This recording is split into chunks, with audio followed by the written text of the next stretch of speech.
সারা দেশের আকাশ প্রায় পরিষ্কার অবস্থায় দেখা যাচ্ছে। পরবর্তী 5 থেকে 6 ঘন্টার মধ্যে পশ্চিমাঞ্চলের কোনো অঞ্চলে বৃষ্টিপাতের আশঙ্কা এই মুহূর্তে দেখা যাচ্ছে না। এবার চলে যাচ্ছে সরাসরি 8 বিভাগের বৃষ্টিপাতের খবরে। দর্শক, আমরা এবার চলে আসলাম 4 এপ্রিল 2026 রোজ শনিবারের আইকন মডেল থেকে বৃষ্টিপাতের পূর্বাভাসের তথ্যে।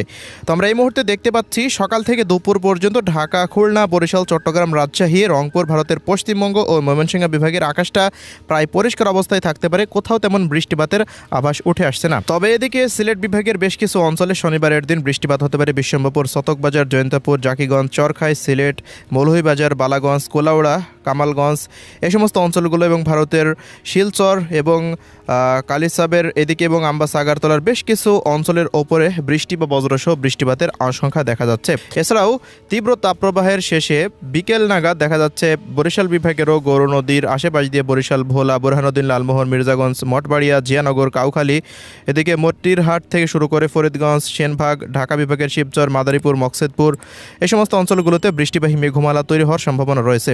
আবহাওয়ার পূর্বাভাস মডেলের তথ্য অনুযায়ী যদি এই সমস্ত অঞ্চলগুলোতে মেঘমালা তৈরি হয় তবে বেশ কিছু অঞ্চলে তীব্র ঝড় বৃষ্টির সম্ভাবনা রয়েছে। এছাড়া দেশের অন্যান্য অঞ্চলগুলোতে তেমন কোনো বৃষ্টিপাতের আভাস পাওয়া যাচ্ছে না রাডার থেকে। দর্শক, আগামী 5 তারিখেও সিলেট বিভাগের ওপরে বৃষ্টিপাতের সম্ভাবনা রয়েছে এবং খুলনা বিভাগের 2-1 অঞ্চল, ভারতের পশ্চিমবঙ্গের বিভিন্ন জায়গার উপর দিয়ে হালকা মানের বৃষ্টিপাতের আশঙ্কা দেখা যাচ্ছে। এছাড়াও চট্টগ্রাম এবং ভারতের ত্রিপুরা রাজ্যেরও বেশ কিছু অঞ্চলে বিক্ষিপ্ত ঝড় বৃষ্টির সম্ভাবনা দেখা দিতে পারে আগামী 5 তারিখে। তবে তা খুবই সামান্য পরিমাণে বৃষ্টি হতে পারে এই সমস্ত অঞ্চলগুলোতে। এছাড়া সারাদিনে আকাশটা পরিষ্কার থাকতে পারে। বিকেল বা সন্ধ্যার নাগাদ পশ্চিম অঞ্চলের দিকে কিছুটা বজ্রবাহী মেঘমালা তৈরি হয়ে এই বৃষ্টিপাত হওয়ার সম্ভাবনা।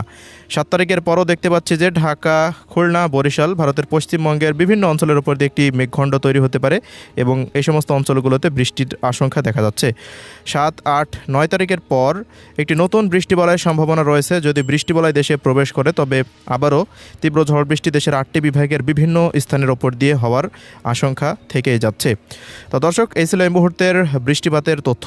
প্রিয় দর্শক, আমরা এই পর্যায়ে চলে আসলাম 8 বিভাগের আকাশটা কেমন থাকতে পারে সেই মেঘমালা পরিস্থিতিতে। তো সকালের পর হতে শনিবার দেখতে পাচ্ছি ভারতের পশ্চিমবঙ্গ, খুলনা, বরিশাল, চট্টগ্রাম, রাজশাহী, রংপুর, ময়মনসিংহ ও সিলেট বিভাগের অধিকাংশ জেলার আকাশ সকাল থেকে মোটামুটি 8 থেকে 10টা পর্যন্ত অস্থায়ীভাবে আংশিক মেঘলা থাকতে পারে এবং 11টার পর হতে দুপুর 3টা পর্যন্ত বা 4টা পর্যন্ত সারা দেশের আকাশ প্রায় পুরোপুরি পরিষ্কার অবস্থায় থাকতে পারে। তবে বিকেল থেকে সন্ধ্যার মধ্যে সিলেটের বেশ কিছু অঞ্চলে তীব্র কালবৈশাখীর মেঘমালা তৈরি হতে পারে। ভারতের পশ্চিমবঙ্গেরও 2-1 অঞ্চলে তীব্র কালবৈশাখীর মেঘমালা তৈরি হয়ে তা রাজশাহী এবং খুলনা বিভাগে প্রবেশ করার সম্ভাবনা রয়েছে। অন্যদিকে রংপুর বিভাগেও রাত 10টার পর হতে বেশ কিছু অঞ্চলে কালবৈশাখীর মেঘমালা তৈরি হওয়ার সম্ভাবনা রয়েছে। এবারে আগামী 7 তারিখ পর্যন্ত সারা দেশের আকাশটা প্রায় পরিষ্কার অবস্থায় থাকতে পারে। 7 তারিখের পর দেখুন মেঘের যে পরিস্থিতি সেটি আস্তে আস্তে বৃদ্ধি পেতে পারে এবং নতুন বৃষ্টিবলয় প্রবেশ করার সম্ভাবনা রয়েছে। এবার যাচ্ছি তাপমাত্রা পরিস্থিতিতে। 4 এপ্রিল দেখতে পাচ্ছি যে ঢাকা বিভাগে প্রায় অধিকাংশ জেলা জুড়ে সর্বোচ্চ তাপমাত্রা 39 থেকে 40 ডিগ্রি সেলসিয়াসের আশেপাশে থাকতে পারে।